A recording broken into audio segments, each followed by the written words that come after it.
Welcome back to my channel Haridwar Pathshala. So today we will do a new chapter of your English Marigold chapter, that is Gulliver Travelers. So let's start the chapter. Gulliver's Traveler. Title means क्या है? Gulliver's traveller यानी कि एक person है जो कि कहाँ गया? गुलिवर्स के यहाँ गया. गुलिवर्स किसे कहते हैं? जैसे आपने मूवीज में कभी देखा होगा क्या कि जाइंट पर्सन होते हैं, बहुत बड़े बड़े पर्सन्स होते हैं जो हमसे क्या होते हैं, बहुत बड़े बड़े होते हैं, हमको मॉन्स्टर की तरह दिखते हैं. तो उनके ऊपर एक स्टोरी है. When a person tells the story of his life in his own word, it is known as autobiography. कोई पर्सन अपनी ही लाइफ के बारे में जब स्टोरी लिखता है या बताता है तो उसे क्या कहते हैं? Autobiography. Gulliver a sailor was once caught in the land of giants. ऐसी एक गुलिवर था, एक सेलर था जो कि पकड़ा गया था. कहाँ?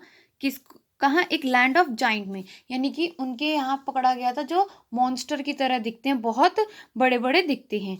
This is how he describe his experience. तब जब वो वहाँ फंस गया, वहाँ पकड़ा गया, किनसे? जाइंट्स की तरफ से, तो उसने अपनी स्टोरी लिखी है, अपना एक्सपीरियंस शेयर किया है कि उसने तब क्या फील किया. So on the 16th of June 1730 we discovered land. तो गुलिवर क्या कह रहा है? 16 जून 1730 में मेरे को वो लैंड मिली जहाँ मैं कहाँ गया? जाइंट पर्सन के बीच में फंस गया. Our captain sent a dozen man with vessels for water if any could be found. अब हमारे कैप्टन ने डजन मैन यानी कि 12 पीपल भेजे, 12 मैन भेजे. कहाँ?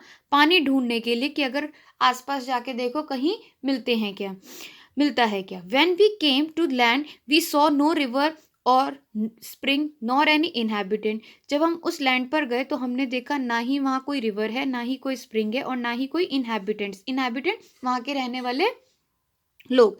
आई वेंट ऑन टू एक्सप्लोर. तो मैंने सोचा चलो थोड़ा सा और आगे जाता हूँ, शायद कोई दिख जाए या पानी मिल जाए. The country was barren and Rocky.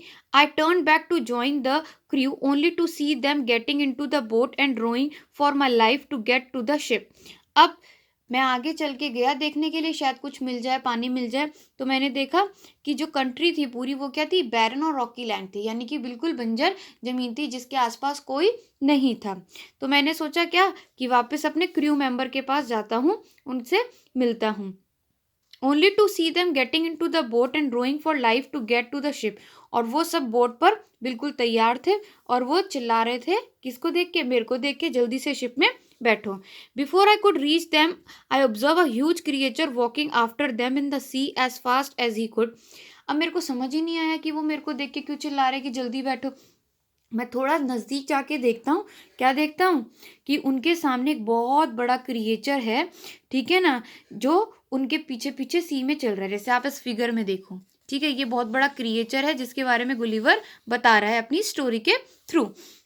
अब आगे क्या होता है? The water of the ocean reached only till his knees. और जो जाइंट जो पीपल था उसके सिर्फ ओशन का, जो रिवर का पानी था, वो सिर्फ कहाँ तक था? उसकी नीज तक था, उसके घुटनों तक था, बाकी आ ही नहीं रहा था. इतना बड़ा था वो, मॉन्स्टर की तरह. However, the monster was unable to overtake the speeding boat. पर हमारी बोट का पीछा वो मॉन्स्टर नहीं कर पाया, वो जाइंट मैन नहीं कर पाया.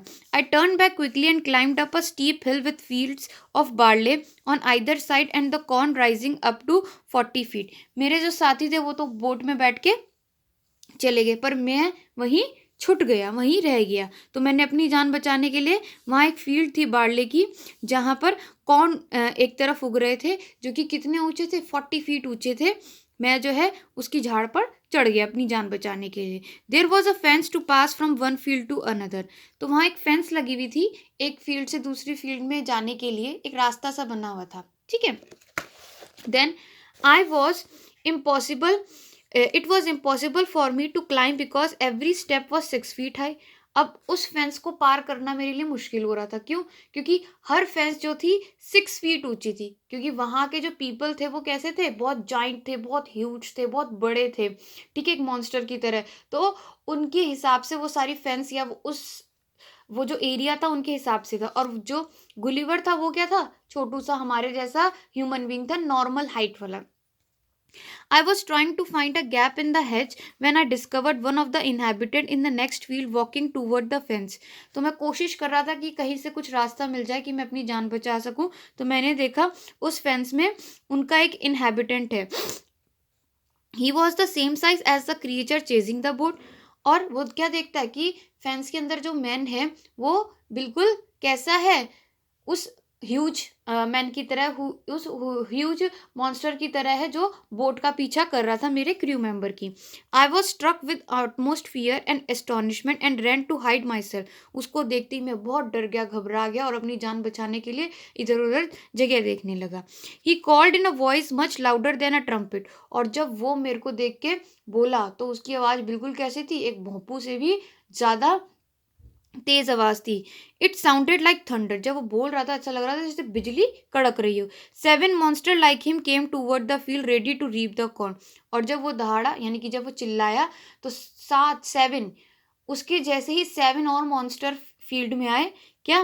कॉर्न को रीप करने के लिए, यानी कि कॉर्न होता है भुट्टा, भुट्टे की को काटने के लिए. They carried a reaping hook which was very big. उनके हाथ में एक रीपिंग हुक भी थी जो कि भुट्टा काटने के लिए यूज होती है, वो बहुत बड़ी थी. When one of the reapers approach where I lay hidden I screamed as loud as I could. जहाँ मैं छुपा हुआ था वहाँ एक क्या मॉन्स्टर आया. ठीक है, और जैसे ही मैंने उसको देखा मैं जोर से चिल्लाया. The creature stopped reaping, picked me up between this thumb and forefinger and brought me close to his eyes 60 feet above the ground. अब जैसे ही मैं चिल्लाया तो क्रिएचर ने कॉर्न को रीप करना बंद कर दिया और मेरे को अपने हाथों से उठा लिया. जैसे कि आप देख रहे हो फिगर में, इतने बड़े मॉन्स्टर ने उस छोटे से मैन को उठाया जो कि हमारे जितना नॉर्मल साइज का है. He looked at me with curiosity and blew my hair aside to get a better view of my face. वो मेरे को बहुत क्यूरियोसिटी से, जिज्ञासा से देखने लगा और मेरे फेस पर मेरे ना हेयर्स आ गए थे तो वो हटा के अच्छे से देखने लगा कि ये कौन है. He called his friend and gently placed me on the ground. उसने अपने बाकी सारे दोस्तों को बुलाया और मेरे को जमीन पे रख दिया. They all set on the ground to take a good look at me. और वो सारे मेरे सामने नीचे जमीन पे बैठ गए और मेरे को देखने लगे. I walked slowly backward and forward of my head and made a low bow towards the farmer. मैं धीरे धीरे पीछे पीछे एक एक कदम खिसकने लगा. I try to speak to them loudly in several languages. मैं कोशिश कर रहा था उनसे बात करने की. मैंने जोर जोर से बोला, अलग अलग लैंग्वेजेस में बोला कि उनको पता नहीं कौन सी लैंग्वेज समझ में आती है. Each time I did so the farmer who picked me up held his ear very close to me but in when.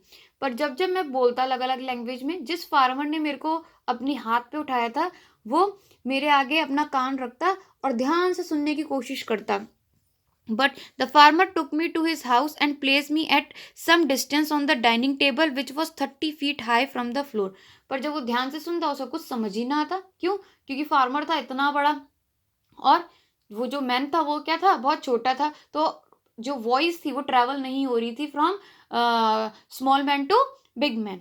But फिर फार्मर ने क्या करा, उसको उठाया और उसको अपने घर ले गया, डाइनिंग टेबल पर उसको रख दिया, जो कि कितनी दूरी पर था, 30 फीट हाई था डाइनिंग टेबल. इतना लंबा डाइनिंग टेबल था, इतना ऊंचा डाइनिंग टेबल था.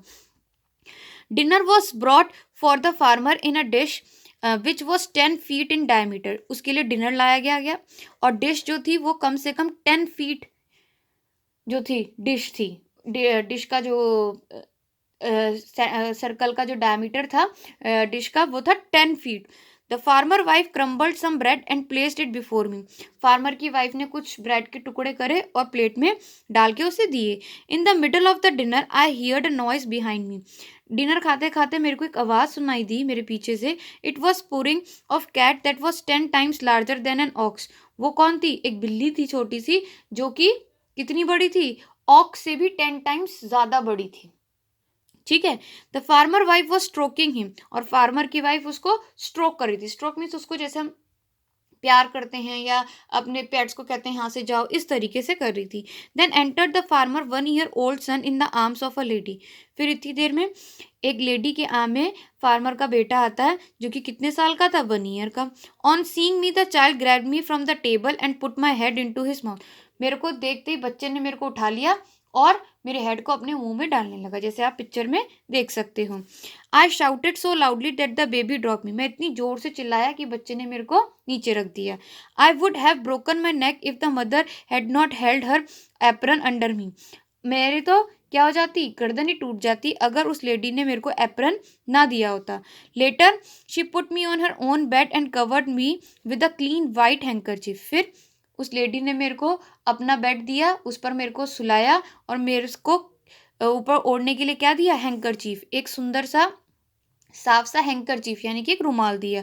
I slept dreaming of my home, my wife and my children, और मैं क्या सोचता सोचता सो गया, अपने बच्चों की, अपनी वाइफ की सपना देखते देखते सो गया। सो इस स्टोरी में हमने क्या देखा कि जो सेलर है यानी कि जो गुलिवर है वो कहाँ पहुँच गया, एक ऐसे प्लेस पे पहुँच गया जो कि नॉर्मल ह्यूमन बींग से थोड़ी अलग थी, जहाँ बहुत बड़े बड़े मॉन्स्टर जैसे लोग रहते थे, मॉन्स्टर जैसे बड़े बड़े एनिमल्स थे जो कि हम नॉर्मल पीपल से बिल्कुल अलग थे। तो उनको देख के वो क्या हो गया, डर गया। Okay, hope student you like the story and understand it also. Thank you student.